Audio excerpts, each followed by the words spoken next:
안녕하세요. 지금 당장 하던 일 멈추고 저에게 집중해주세요. 혹시 어제 운동하고 집에 와서 바로 샤워하셨나요? 아니면, 너무 피곤해. 조금 쉬었다가 해야지 하면서 소파에 누워 계시지 않았나요?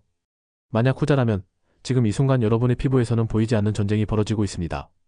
세균들이 여러분의 피부를 점령하기 위해서 무서운 속도로 번식하고 있거든요.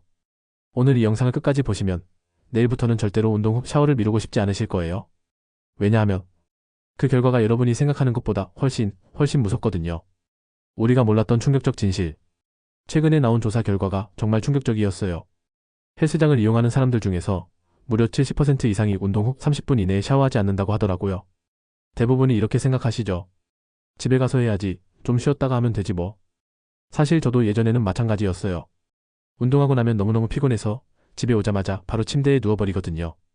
샤워는 뭐 나중에 하면 되는 거 아닌가? 이렇게 생각했어요. 그런데 여러분, 우리가 흘리는 땀이 단순한 물이 아니라는 거 알고 계세요?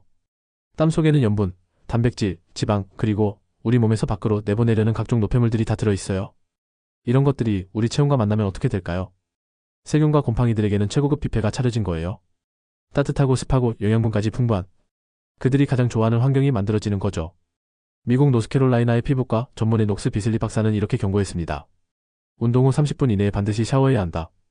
샤워를 미루면 땀이 피부 장벽을 손상시켜 세균이 번식하기 좋은 환경을 만든다. 30분. 바로 이 시간이 여러분의 피부가 안전한지 위험한지를 가르는 마지노선입니다. 피부에서 벌어지는 3단계 위험에 대해 알아보겠습니다. 1단계는 피부 장벽 붕괴가 시작됩니다. 운동 후 30분이 지나면서부터 우리 피부에서는 무슨 일이 일어날까요? 여러분의 피부를 성벽이라고 생각해보세요. 외부의 적들, 즉 세균과 바이러스들을 막아주는 첫 번째 방어선이죠. 그런데 땀이 마르면서 피부 표면의 pH 균형이 무너지기 시작해요. 그러면서 이 튼튼했던 성벽에 균열이 생기기 시작하는 거예요. 2단계는 세균의 대량 침투입니다. 이제 진짜 위험한 친구들이 등장합니다. 황색포도상구균, 한 번쯤은 들어보셨죠? 이 놈들이 여러분의 무너진 피부 장벽을 통해서 침투하기 시작하는 거예요. 더 무서운 건 항생제 내성균인 MRSA예요.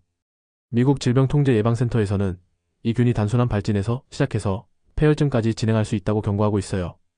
폐혈증, 생명까지 위험할 수 있다는 뜻이에요. 실제로 이런 사례들이 정말 많아요. 지난해 한 헬스장에서는 여러 명이 동시에 피부 감염에 걸리는 사건이 있었거든요. 원인이 뭐였는지 아세요? 운동 후 제대로 씻지 않은 채로 공용시설을 계속 이용했기 때문이었어요. 3단계는 곰팡이의 영역 확장입니다. 세균만 문제가 아니에요. 곰팡이들도 만만치 않거든요. 무좀 사타구니 백선, 전신 백선. 이름만 들어도 정말 끔찍하죠. 세계보건기구 WHO에서는 표재성 곰팡이 감염을 전 세계에서 가장 흔한 피부 감염 중 하나로 분류하고 있어요. 특히 헬스장 같은 공공시설에서는 더욱더 위험해요. 특히 조심해야 할 분들. 마이애미의 피부과 전문의 안나 차콘 박사는 이렇게 말했어요. 땀, 피지, 세균이 열과 결합하면 민감한 피부에서 쉽게 피부염이 재발할 수 있다. 특히 이런 분들은 더더욱 조심하셔야 해요. 아토피 피부염 환자분들, 건선 환자분들, 당뇨병 환자분들, 면역력이 약한 분들, 체모나 수염이 많은 분들. 체모나 수염이 있는 부위는 특히 땀이 잘 고여서 세균 번식이 더욱 활발해져요. 남성분들 특히 주의해주세요. 올바른 해결책과 실천 방법으로 30분 골든타임의 과학적 근거를 알아보겠습니다. 그럼 왜 하필 30분일까요? 연구에 따르면 운동 후 30분이 지나면서부터 피부 표면의 세균 수가 기하급수적으로 증가하기 시작해요. 0분부터 10분이 안전구간이고 10분에서 30분이 주의구간입니다. 30분 이후는 위험구간입니다. 많은 분들이 물로만 대충 씻으면 되겠지 하고 생각하시는데 이건 완전히 틀렸어요. 전문의들은 입을 모아서 말해요. 물로만 씻는 건 완전히 불충분하다고요. 피부 타입별 맞춤 세정제 선택법이 있습니다. 여드름이 잘 생기는 분들은 살리실산, 글리콜산, 나이아시나마이드 이런 성분들이 들어간 세정제를 사용하세요. 모공 막힘을 줄이고 피지 분비를 조절해줘요. 민감성 피부를 가진 분들은 무향료 제품, 저자극성 제품, pH 균형이 맞는 제품이 좋습니다. 응급상황 대처법으로는 비슬리 박사가 제안한 응급대처법이 있어요. 정말 어쩔 수 없이 바로 샤워할 수 없다면 임시 방편으로 클렌징 티슈를 사용하라고 했어요. 하지만 주의하세요. 박사가 강조했어요.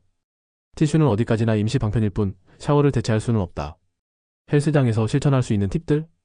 개인 수건 반드시 지참하기, 공용 매트 사용 후 소독하기, 운동복은 즉시 갈아입기, 가능하면 헬스장 샤워실 이용하기. 집에서의 올바른 샤워 루틴 5단계입니다.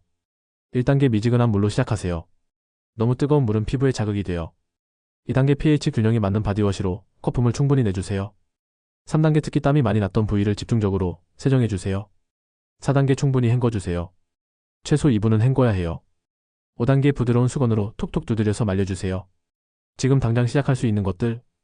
여러분, 오늘 이야기를 정리해보면 정말 간단해요. 운동 후 30분 이내에 샤워하기. 이 작은 습관 하나가 여러분의 피부 건강, 나아가서는 전체적인 건강을 지킬 수 있어요. 오늘부터 실천해볼 수 있는 것들이에요. 30분 알람 설정하기. 적절한 세정제 구비하기. 개인 수건과 갈아입을 옷 준비하기. 헬스장 샤워실 이용 고려하기. 클렌징 티슈 비상용으로 구비하기. 건강한 라이프 스타일의 시작. 운동은 건강을 위해서 하는 거잖아요. 그런데 운동 후 관리를 제대로 하지 않으면 오히려 건강을 해칠 수 있어요. 이런 아이러니가 어디 있겠어요? 여러분, 저와 약속해요. 오늘 이 영상을 본 후에는 절대로 운동 후 샤워를 미루지 않기로요. 30분. 딱 30분만 기억하세요. 오늘 영상이 도움이 되셨다면 좋아요, 구독 눌러주시고 알림 설정도 부탁드려요. 여러분의 건강한 노후 워라밸을 위해서 더 유익한 정보로 찾아뵐게요. 그리고 댓글로 여러분의 운동 후 샤워 습관도 공유해주세요. 함께 건강한 습관을 만들어가요.